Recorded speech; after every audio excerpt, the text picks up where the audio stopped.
Hello guys and welcome to KT academy. मेरा नाम है तेजवीर और आज के इस वीडियो सेशन में we are going to talk about very important topic of Indian polity that is the Pitts India Act of 1784। इसके बारे में मैंने आपको लास्ट वीडियो में भी थोड़ा सा बताया था कि रेगुलेटिंग एक्ट ऑफ 1773 जो आया था उसके कुछ ड्रॉबैक्स थे। उसको रेटिफाई करने के लिए एक एक्ट आता है जिसको बोलते हैं पिट्स इंडिया एक्ट ऑफ 1784। आइए इसको डिटेल में जानते हैं कि पिट्स इंडिया एक्ट होता क्या है, इसके की प्रोविजंस कौन कौन से हैं, इसके सिग्निफिकेंस कौन कौन से हैं और वेरेस इसके ड्रॉबैक्स क्या क्या थे। तो शुरू करें वीडियो को, उससे पहले बता देता हूं कि जो पिट्स इंडिया एक्ट था उसका जो बैकग्राउंड था वो चल क्या रहा था। याद रखना, मैंने लास्ट वीडियो में बताया था आपको कि ईस्ट इंडिया कंपनी की डे बाय डे जो करप्शन था, मिसमैनेजमेंट था, ये इंक्रीज होता जा रहा था। जिसके कारण क्या होता है कि ये जब ब्रिटिश पार्लियामेंट से लोन की गुजारिश करते हैं तो वो समझ जाते हैं कि ईस्ट इंडिया कंपनी इंडिया में कुछ ना कुछ मिसमैनेजमेंट या करप्शन कर रही है। जिसके कारण क्या होता है, वो सीक्रेट कमिटीज को इंडिया में अपॉइंट करती हैं जिनका मेन वर्क होता है कि ब्रिटिश ईस्ट इंडिया कंपनी थी उसके वेरिफिकेशन करना या फिर उस पर नजर रखना। फिर पता चलता है एक एंग्लो मराठा वॉर हुई थी जिसमें इन्होंने फालतू के जो खर्चे थे उसको इंक्लूड किया था कि इतना खर्चा नहीं करना था, लेकिन फिर भी इन्होंने एंग्लो मराठा वॉर में फालतू के खर्चे किए थे। जिसके कारण क्या होता है, विलियम पिट एक प्राइम मिनिस्टर होते हैं इस टाइम ब्रिटेन के, जो कि एक्ट भेजते हैं इंडिया में और इसमें जो जो प्रोविजंस थे आई डिटेल में जानते हैं। बात करें की प्रोविजंस ऑफ द एक्ट कि इसमें कौन कौन सी बातें की गई है। सबसे पहला है ड्यूअल सिस्टम ऑफ कंट्रोल। इसमें क्या किया गया, क्योंकि ईस्ट इंडिया कंपनी इंडिया में सिर्फ ट्रेडिंग के पर्पज से आई थी तो इसलिए ब्रिटिश गवर्नमेंट ने क्या किया, ईस्ट इंडिया कंपनी को ट्रेडिंग और जो ट्रेडिंग के साथ साथ अगर बात करें ईस्ट इंडिया कंपनी को ट्रेडिंग और कमर्शियल एक्टिविटीज का कंट्रोल दे दिया गया। वेरेस जो ब्रिटिश गवर्नमेंट थी उन्होंने क्या किया, पॉलिटिकल और मिलिट्री मैटर्स को अपने हाथ में ले लिया, क्योंकि मैंने बताया था एंग्लो मराठा वॉर में ये ईस्ट इंडिया कंपनी थी जिसने फालतू का खर्चा या फिर फालतू का एक्सपेंडिचर वॉर में किया था। इसी चक्कर में पावर दो में बढ़ जाती है, ब्रिटिश गवर्नमेंट और ईस्ट इंडिया कंपनी के बीच में। सेकेंड प्रोविजन की बात करें, establishment of board of control.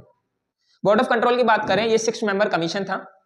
इसमें क्या हुआ, बोर्ड ऑफ कंट्रोल क्या करते थे, जो ईस्ट इंडिया कंपनी है उसके फंक्शंस को सुपरवाइज करने के लिए इनको अपॉइंट किया गया था, बनाया गया था। और सेकंड चीज इसकी बात करें, ये इंडियन एडमिनिस्ट्रेशन को, पॉलिटिक्स को और मिलिट्री ऑपरेशंस को सुपरवाइज किया करते थे। तीसरा की प्रोविजन है strengthen the role of governor general. मैंने बताया था जो गवर्नर जनरल था बंगाल के, उनको ज्यादा पावर दे दी गई थी और पिट्स इंडिया एक्ट में भी सेम किया गया। गवर्नर जनरल ऑफ इंडिया थे, उनको पावर ज्यादा दे दी गई। वेरस मद्रास और जो बॉम्बे के प्रेसिडेंसीज के गवर्नर थे उनको इनके सबऑर्डिनेट कर दिया गया। इससे क्या होता है, गवर्नर जनरल के पास पावर तो आ जाती है, लेकिन ड्रॉबैक्स में बताऊंगा कि कमियां क्या थी जिसके कारण गवर्नर जनरल जो थे इंडिपेंडेंटली फैसले नहीं ले पा रहे थे। फोर्थ है कोर्ट ऑफ डायरेक्टर्स। इसमें क्या होता है कि जो 4 मेंबर्स थे, लास्ट वीडियो में मैंने बताया था कि रेगुलेटिंग एक्ट ऑफ 1773 में गवर्नर जनरल को पावरफुल बना दिया जाता है। वेरेस कोर्ट ऑफ डायरेक्टर्स होते 4 मेंबर्स, सुप्रीम काउंसिल जिन्हें बोलते हैं। 4 मेंबर्स क्या करते थे, वो गवर्नर जनरल को एडवाइस करते थे ईच एंड एवरी मैटर्स में। तो सेम क्या होता है यहाँ पे कि कोर्ट ऑफ डायरेक्टर्स आता है जो कि 4 मेंबर होता है। इसमें भी सेम काम है कि ये क्या करेंगे, गवर्नर जनरल ऑफ इंडिया को एडवाइस करेंगे, उनकी हेल्प करेंगे डिसीजन मेकिंग में। फिफ्थ एक सीक्रेट कमेटी बनाई जाती है। मैंने बताया था आपको, जस्ट अभी बताया था कि सीक्रेट कमेटी बनाई गई थी जो कि ईस्ट इंडिया कंपनी की जो फाइनेंशियल रिक्वायरमेंट्स है उसकी जांच कर रही थी, जो मिसमैनेजमेंट हो रहा है उसकी जांच कर रही थी और जो करप्शन इन्होंने किया उसकी जांच हो रही थी।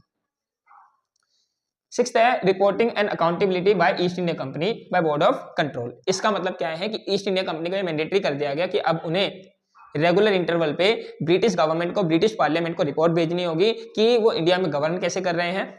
और ये डायरेक्टली नहीं भेजेंगे, ये किसको सेंड करेंगे, बोर्ड ऑफ कंट्रोल को। बोर्ड ऑफ कंट्रोल जो कोर्ट ऑफ डायरेक्टर है इनके साथ डिस्कशन करके गवर्नर जनरल के साइन लेके फिर वो ब्रिटिश पार्लियामेंट में जाता था। इससे क्या हुआ कि इंडिया में जो रेगुलेशन था ईस्ट इंडिया कंपनी का और कड़ा हो गया था और स्ट्रिक्ट हो गया था, जिसके कारण ईस्ट इंडिया कंपनी अब बिल्कुल भी ऑटोनोमस बॉडी नहीं थी। वो ब्रिटिश गवर्नमेंट के, ब्रिटिश पार्लियामेंट के अंडर यहाँ पे काम करना शुरू कर दिया था उसने। अब इसके सिग्निफिकेंस की बात करें कि ये जो एक्ट आया था पिट्स इंडिया एक्ट, ये इंडिया के लिए इंपॉर्टेंट क्यों था, ईस्ट इंडिया कंपनी के लिए इंपॉर्टेंट क्यों था। पहला है इंक्रीज ब्रिटिश गवर्नमेंट कंट्रोल। इसने क्या किया, जो ब्रिटिश गवर्नमेंट थी, ब्रिटिश पार्लियामेंट थी, उसका कंट्रोल इंडिया पे इंक्रीज कर दिया और ईस्ट इंडिया कंपनी की जो पावर थी उसको लिमिट कर दिया। क्योंकि ईस्ट इंडिया कंपनी क्या कर रही थी, लोगों को एक्सप्लॉयटेशन कर रही थी, पॉवर्टी इंक्रीज हो गई थी और धीरे धीरे जो लोग थे इंडिया में वो ईस्ट इंडिया कंपनी के जो अनऑफिशियल रूल है उससे परेशान हो गई थी। इसी चक्कर में सेकंड सिग्निफिकेंस की बात करें, सेंट्रलाइज्ड एडमिनिस्ट्रेशन पावरफुल बना दिया किसको, गवर्नर जनरल को। और गवर्नर जनरल भी इंडिपेंडेंट बॉडी नहीं थी, अकेले फैसले नहीं ले सकते थे, उनके लिए भी कोर्ट ऑफ डायरेक्टर और Board of Director and there was a Board of Control बना दिया गया था, जिसके कहने पे गवर्नर जनरल फैसले लिया करते थे। लास्ट बात करते हैं रिड्यूस करप्शन। इससे जो करप्शन था वो धीरे धीरे कम होता चले गए थे। लेकिन ऐसा नहीं था कि जो ब्रिटिश गवर्नमेंट है, ब्रिटिश ऐसा वो इंडिया को लूट नहीं रहे थे, वो एक्सप्लॉइट नहीं कर रहे थे, वो सेम चल रहा था, एक्सप्लॉइट भी कर रहे थे, लूट भी रहे थे। लेकिन ये करप्शन किसके लिए था, ब्रिटिश पार्लियामेंट के लिए, क्योंकि ईस्ट इंडिया कंपनी को कुछ लमसम अमाउंट ब्रिटिश पार्लियामेंट को देना था, लेकिन वो क्या कर रहे थे, उसमें से फंड को साइड कर रहे थे, उसमें करप्शन कर रहे थे। इसलिए ये करप्शन था ब्रिटिश पार्लियामेंट के लिए, ना कि इंडियंस के लिए, क्योंकि वहां पे जो फंड था वो रेगुलरली नहीं पहुंच रहा था, जितना पहुंचना चाहिए उतना नहीं पहुंच रहा था। इसी चक्कर में उसे करप्शन कहा है रेदर देन इंडियंस के लिए। इंडियंस के लिए इसमें कोई बेनिफिट नहीं था। बात करें इसके कुछ ड्रॉबैक्स थे, कुछ कमियां थी इस एक्ट की। पहला है कंफ्यूजन ऑफ अथॉरिटी। कभी कभी जो बोर्ड ऑफ कंट्रोल है, कोर्ट ऑफ डायरेक्टर हैं, इन दोनों के बीच में स्क्रिमिश हो जाती थी, कंफ्यूजन हो जाती थी। इन्हें पता नहीं होता था कि भाई किस सब्जेक्ट पे किसकी ऑटोनॉमी है, कौन पावर ले सकता है, कौन डिसीजन ले सकता है।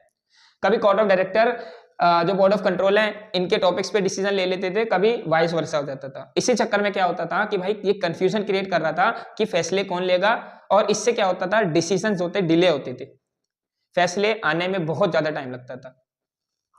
सेकेंड है limited powers of governor general.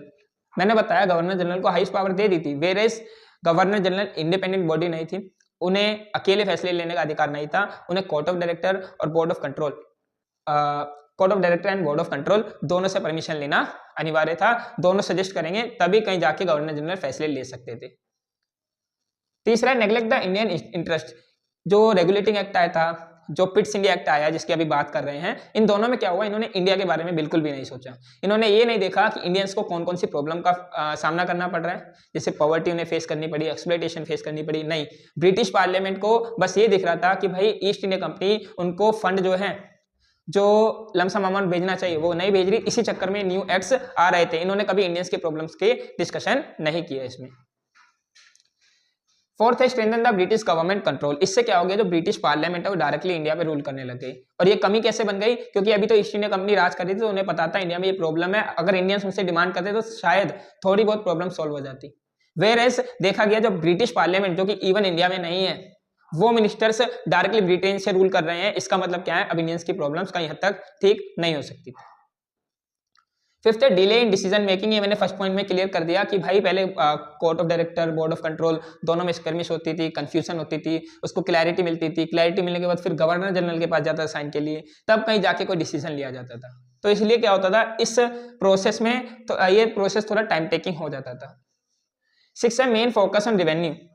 जो ये एक्ट आए, रेगुलेटिंग एक्ट, पिट्स इंडिया एक्ट, इसमें जो मेन फोकस किया गया वो रेवेन्यू पे फोकस किया गया रेदर देन की फंक्शनिंग पे, कि ईस्ट इंडिया कंपनी फंक्शन कैसे कर रही है, कि एक्सप्लॉइट तो नहीं कर रही। ऐसा कुछ नहीं था इसमें, सिर्फ रेवेन्यू को देखा गया कि भाई रेवेन्यू बढ़ क्यों नहीं रहा, वो धीरे धीरे सिग्निफिकेंटली कम क्यों होता जा रहा है। तो ये था पिट्स इंडिया एक्ट। कैसी लगी वीडियो जरूर बताना कमेंट में, और अगर आपको कोई स्पेशल टॉपिक पे वीडियो चाहिए तो वीडियो को कमेंट सेक्शन में जरूर बताना। I will make video on that also. अगर वीडियो पसंद आई हो तो वीडियो को लाइक, सब्सक्राइब, शेयर करना मत भूलना। Thank you for watching.